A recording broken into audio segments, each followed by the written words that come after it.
All right, so it's been 4 days since the last Dead Rails update dropped, and I'm honestly sure most of you have had plenty of time to really dig into it. You've probably tested out the new trains, tried the new horses, and messed around with some of the new features like welding objects together, which is already making the builds a lot crazier and more creative. So today's video isn't going to be about repeating what you already know or what you've already experienced.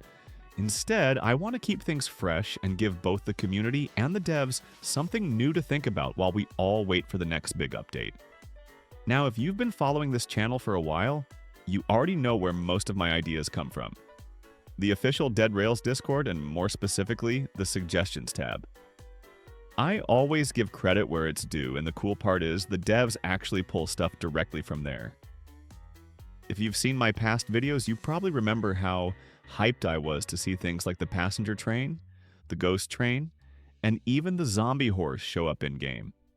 All of which I talked about before they existed. So again, if the devs are watching this, thank you for listening to your community. And if you're a viewer with your own cool ideas, drop them in the comments. I read everything, and the best ones often end up in the next video. And of course, quick shout out. We're getting close to 10,000 subscribers, which is insane. So if you haven't subscribed yet, now's the perfect time. Alright, let's get into it. Let's start off with something you probably saw in the thumbnail. The tornado weather event.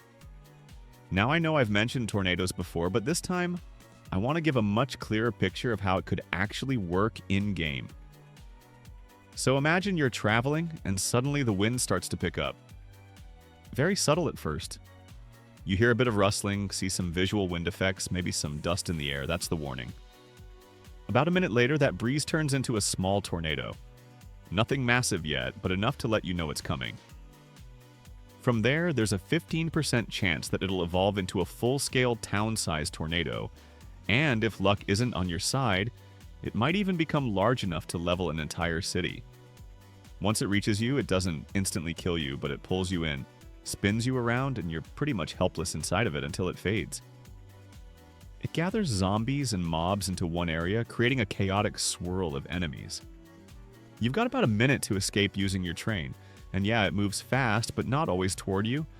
Sometimes it'll veer off in a different direction, so there's that element of randomness to it too. Alright, now onto the lightning train. The original suggestion was awesome, but I wanted to build off of it with my own twist. This train is inspired by early electric tech, kind of like something straight out of a Tesla experiment. It's 30% faster than normal trains, but here's the trade-off, and it makes a ton of noise. That means it attracts zombies and enemies constantly. During a thunderstorm, there's a real chance that lightning could strike your train, and unless you've installed a lightning rod module, it will take damage. The lightning train also has a built-in ability, the electric barrier. If an enemy tries to climb aboard, they get shocked and stunned, giving you a few crucial seconds to escape or fight back.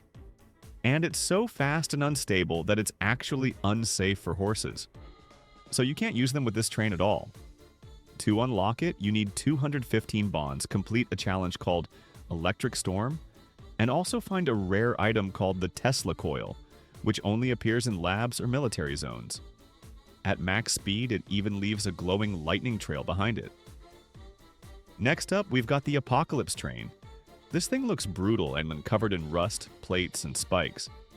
The front of the train has a meat grinder instead of a regular ram. If you kill mobs with it, their bodies convert into fuel.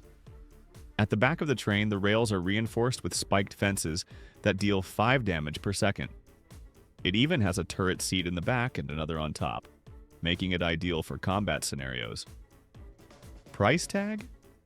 350 bonds. Alright, so here's an idea I've been thinking about. What if we had proper raid boss bars during major encounters? Not just a health bar, but something more cinematic and location specific. Like for example, in the Tesla lab, imagine a boss bar with a creepy looking scientist zombie at the top, just to add that eerie vibe to the whole place. Then at the fort, you've got Captain Prescott leading the defense, and once you take him down, he drops a key and the boss bar disappears right after. Feels earned, right? Then there's the prison. This one would be more of a multi-phase thing. So instead of one wave, you get 4? The first three hit you all at once. Death Row, minimum security, and max security. And the final phase?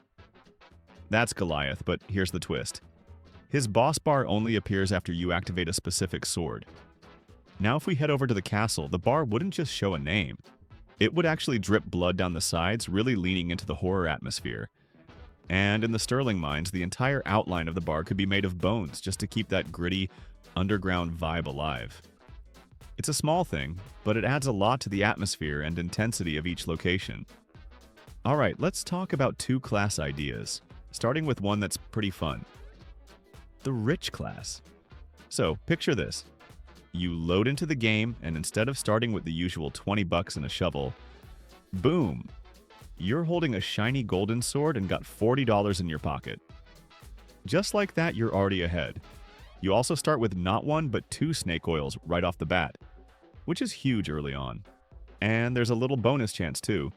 You've got a 10% shot to spawn in with the Gold Rush train, which fits the whole vibe perfectly. And if that's not enough, every time you finish a game, you get an extra 5 bonds just for being the rich class. So yeah, it's flashy, a bit over the top, but that's the whole point. Now, let's get into something a little weird, but in the best way, the Prey class. This one costs 75 bonds and requires 220 stars, and it's not like anything else in the game right now. So, you spawn in with this item called the Meat Stick. Yeah, that's literally what it's called.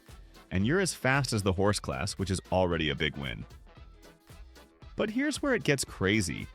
While you're holding that meat stick, zombies start targeting you instead of your teammates. You're basically bait, but strategic bait. Now, if you light the meat stick on fire, you get a nice speed boost, deal double damage, and any enemy that gets hit takes burn damage over time. But it only lasts 25 seconds. After that, you're just holding a plain stick. Still kind of funny. You can actually bite your meat stick to heal yourself. 5 bites total. Each one gives you about 15% HP, and when you finish it completely, you get a massive 75% heal. Pretty clutch in a pinch. To refill the meat, you've got to kill certain enemies, like 5 zombies or maybe 2 vampires or 1 werewolf. But the catch is you can't mix them. If you don't meet the full requirement, you just get small scraps of meat that aren't nearly as good. Oh, and the burning version of the meat stick? It's pretty nasty.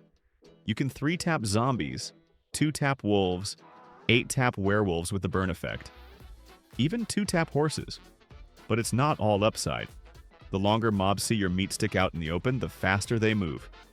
Up to 10% faster. And even if you put it away, their speed doesn't go down. Plus, you've got 10% less health than a standard class. So yeah, it's risky.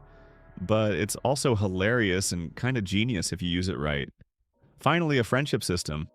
It's pretty simple, but super useful.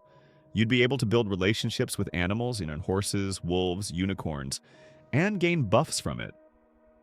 Ride a horse often, it gets faster. Fight alongside wolves, they become more loyal. You can also feed them to heal and build trust. It adds more meaning to interaction with wildlife. Alright, that's going to do it for this one. I hope you found something in here that got your gears turning. Whether it was a class idea, a train concept, or that tornado event, I really tried to cover a bit of everything just to keep things exciting. And hey, if any of these sparked your own ideas or if you've got something cool you want to add on to, don't be shy, throw it in the comments. I check them all the time, and I seriously love reading through what you guys come up with. Sometimes your ideas even build off mine in ways I never thought about, and that's honestly one of the best parts about this community. And yeah, devs, if by any chance you're watching this, thanks for tuning in. I hope this gave you at least a few solid ideas to chew on.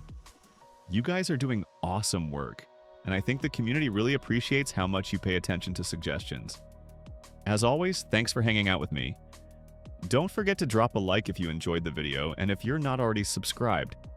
We're getting really close to 10,000, and I'd love to hit that milestone with you all. Alright, I'll catch you in the next one.